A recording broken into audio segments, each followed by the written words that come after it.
Hey crew, we're gonna head out to our site on Union-LeBoeuf Road where we did the water sampling from all year and where we released the trout, and we're gonna do some macroinvertebrate sampling. So we'll show you how to collect the specimens and try to identify them, and then possibly you can try it at home whenever you have access to any creeks or streams. I'm the project director of Creek Connections, and we're going to be out here doing some aquatic macroinvertebrate sampling and give you some tips and safety and how to do it properly. So with this kind of net, I'm going to get in and put the net downstream of me, so make sure you know which way the water's flowing. And before we get in today, we're going to look for safety. We don't want to get into water.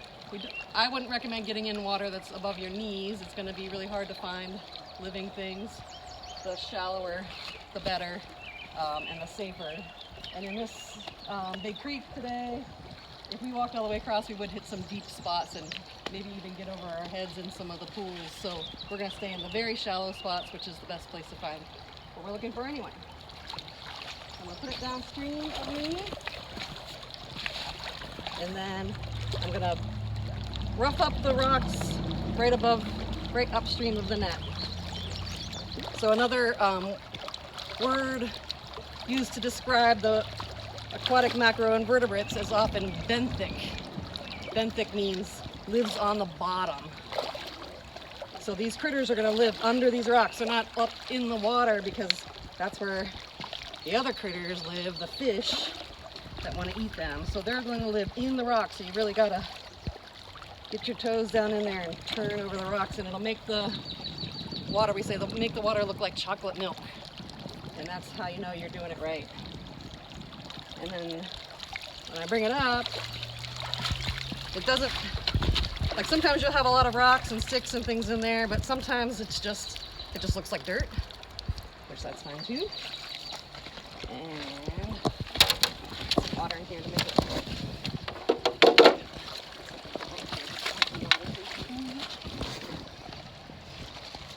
I see one thing. Oh yeah.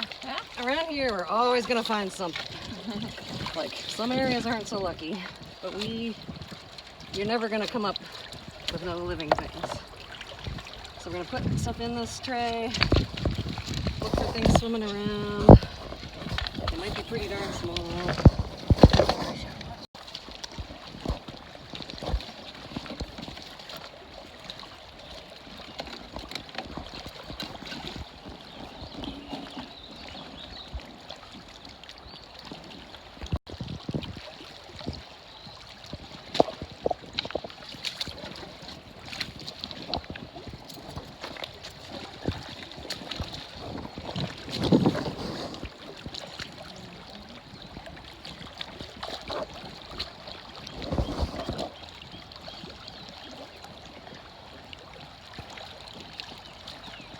And this is where we released some of our trout crew and where you guys were sampling all year.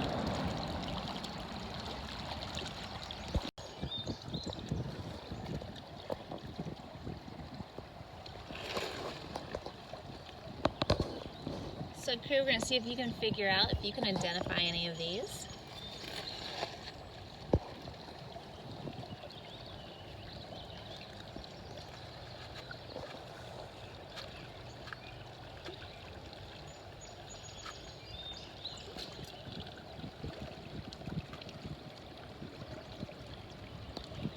So the predators are this one.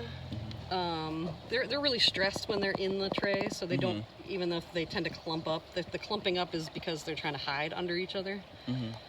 Crayfish will eat anything, but again, they're kind of stressed. Most, if it had both its claws and if they were bigger, it would likely clip off the appendages of some of these other ones more than eating. But most of these things are not predators anyway, you know, like they are eating the algae and the leaves and stuff. And then like this guy, when you watch him, he'll scoot around. One of the ways they breathe is to suck water in their rear end, and that's another, they can breathe and move that way. They can suck water in their rear end, and then when they shoot it out, it shoots them around. That's a fun one.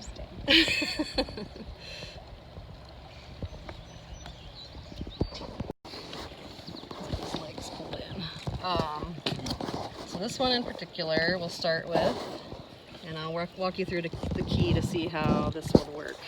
So the first question it asks is, does it have a shell like a clam or a snail, or no shell? And it definitely is not that, so we'll say no shell. Then it asks if it has no legs or legs, and its legs were curled up underneath it, but I do know that it has legs. And then it asks how many legs it has. Does it have lots, like spiders and crayfish and things? Or does it have 3 pairs, which means 6, like an insect? And now it's unfurling its legs. So if you look closely and you can see all the angles, you would know that it does have 6 legs. And then the next question is, does it have wings or no wings? And this can get a little tricky because even the things that have no wings can look like they have some sort of wings, because in the next part of their life cycle they will have wings. But the winged ones are things like bugs and beetles that have those hard or leathery wings. So this guy does not have wings. So when we go down to the bottom part of the key, it asks, we want you to look at its tails. It either has no obvious tails, 1 or 2 tails, or 3 tails. And this guy has some projections sticking off, but those aren't really tails. So we're going to say no obvious tails. And then when you get to the last part of the key, you kind of want to look at the pictures. We got lucky and it does look exactly like one of these pictures, but it won't always look exactly like the picture because the pictures represent lots and lots of different species within an order of insects. So if you read some of the words above, it'll help as well. And this one says large hinged mouth. It's a dragonfly, and this one's not big enough, I don't think, for me to show you the hinged mouth, but they have a lower jaw that is on an arm that will come out and grab their prey and then bring it back to their mouth to munch on. So if you find a big enough one, if you have some tools, you can gently pull it out and see that it has that arm. So that critter right there is a dragonfly nymph. So a lot of people don't know what young dragonflies look like because they, other than their heads and legs, they do look very different from the flying around adult that we're used to. And they'll live as the nymphs, as the immature critters, for a couple years sometimes in the water, and then they only live 1 season as the adult flying around. Wow. All right, next one that was similar that I wanted to do, I can't find. Oh, here, this one. So you might not think that one's similar, but it is. So we go through the key, answer all the same things, get to the last question, and this one does have 3 plate-like tails. So, and it doesn't look like exactly like any of these pictures, but if we read some of the words, it doesn't have long tails, it doesn't have long tails, it doesn't have large legs. It does have plate-like tails and gills on the abdomen. So this is a damselfly nymph. So that one is closely related to be like a cousin to the dragonfly nymph that we just identified. This one, and there's a lot in this tray. Any of the ones in this tray with 3 tails that have these feathery gills on the back, those are all going to be the same. Go through the key the same way as before and get down to the bottom with the 3 tails. And we only have 2 choices here, and we just did a damselfly nymph, and it's not that. So this one that we were looking at is a mayfly nymph. And they show several versions because there are many, many species of mayfly nymphs in our creeks. And we probably have a couple different species in our tray, but the one that we're zooming in on here is pretty common. How about this big guy? That's really different than the other things we've looked at. So that guy is not a snail or clam, so he doesn't have a shell. He does have legs and he has got lots. So we're going under the 10 plus. Not a crayfish. And so he falls under this one. The shrimp-like swims on side. So it has a couple names. You can call it an amphipod or you can call it a scud. So these are like little shrimp. freshwater shrimp kind of things. I think they're the things that are sea monkeys. Like if you order sea monkeys, those ones are the same kind of thing. And I swear that's the biggest one I've ever seen. They're usually much smaller. I think those are like omnivores. They'll eat pretty much anything, but they like to just eat stuff that's not moving. You swim on their stuff. Yes. The crayfish had a stowaway on its back, but I got off. Yeah. Not actually. How about this one next? See if this one's similar. So that one might look familiar to some people. If you pull back, if you're taking a hike and you find a dead piece of wood and you pull back the bark, you find roly-poly bugs or the pill bugs. People have lots of different names for them. So that's in the same area in the key. It's got 10 plus legs. So it can be called a isopod or aquatic sow bug. So they are the aquatic version of the pill bugs or roly-polies that you would find on dead trees. How about these big guys? Let's see if we can get some together. Get a picture of them together. Nope, they don't like it. These bigger ones in our tray, again, there's lots of different species of them. We just happen to find the ones that are big. We went through the key, we get down to the bottom again, where we're looking at how many tails, and it's got 2 tails. And there are lots of different things in the 2-tailed category, but reading the words, it has tails that are long and stiff. And so it is a stonefly nymph. And I was saying that some of this species in particular doesn't do this, but some of the other species will do push-up-like moves in a tray to try to get water past their gills, which are in their armpits. This one doesn't seem to do that, but lots of the other ones do. So these ones are really cool. And a lot of the other species are very, very small, so it'll be deceiving that these ones are so big. How about, there's some really little things that I wanted to do. Well, let's just do this one. This orangish guy. So that one has really got small features, and it's not just a worm. So people might look at that and think it's a worm, but it does have legs. It has 6 legs, so you have to look really close. You might have to get a magnifying glass out, but it does have 6 legs. So we end up at the bottom of the key again, and it'll ask about the rear end, and it does have 2 tails. And this one would be kind of hard when you're if you don't have as much experience, because it doesn't fit how the key works out exactly. Like I would maybe get down here and it says dark head, green or tan body, but you could also get over here, like if you couldn't see that it had 2 tails and you were under the 1 or no obvious tails, green, tan, orange or white body, caddisfly larva. So maybe it would fit, you would have gotten it to here maybe. And I thought in our tray, here, this one. This is also a caddisfly larva. That one's green.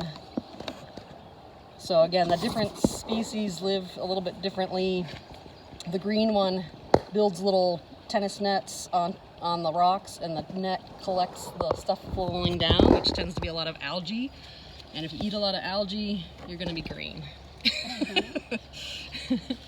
And I would guess that the guy that has the yellow body is maybe eating more leaves than the guy with the green body. How about these guys that are on top of each other? So these things just look like circles, moving circles. If I can get one flipped over, we might be able to see that. With a magnifying glass, you would see that it does have a head, it does have legs. It's got 6 legs under there. It kind of looks like sort of looks like a bug version of a turtle.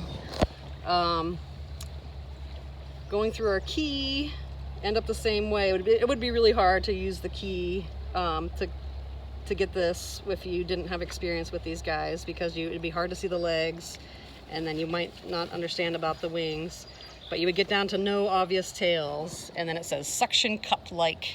It's a water penny, which is a beetle larva.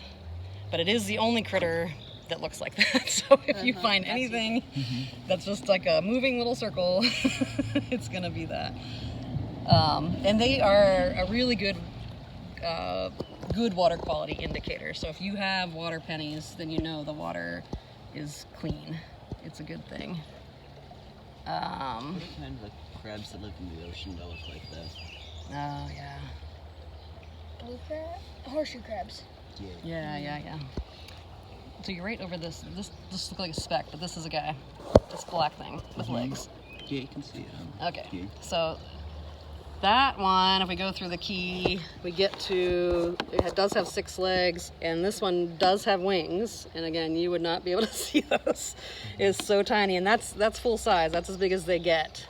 And it's a beetle. It's this first one. It's a small, crawls on bottom, riffle beetle. That's as big as they get. That's it. So if you see something that looks like a black speck crawling on the bottom of your tray or your container, it's most likely a riffle beetle.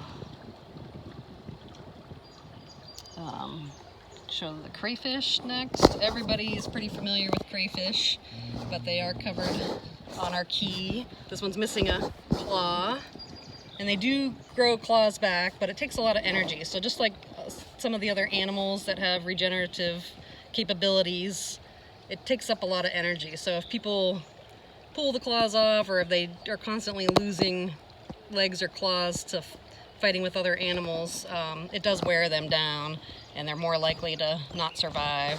Just like salamanders, when they lose their tails, if they do that too many times, it would not be good for them. So going through the key, we end up in the area with the 10+ legs.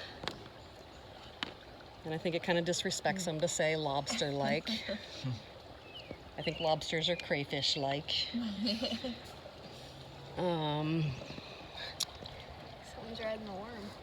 Yeah, and our worms are, so if you try to do worms with this key, this is just an aquatic worm. This is an aquatic version of an earthworm. So you wouldn't really come out with that on this key, because there's no, you would probably say it was a tubifex worm or a thread worm.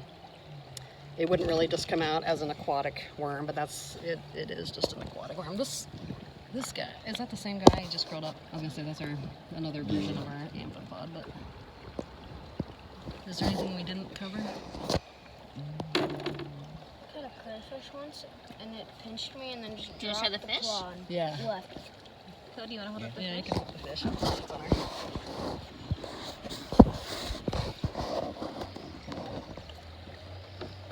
Maybe from the top too. I'm not as skilled at my fishing.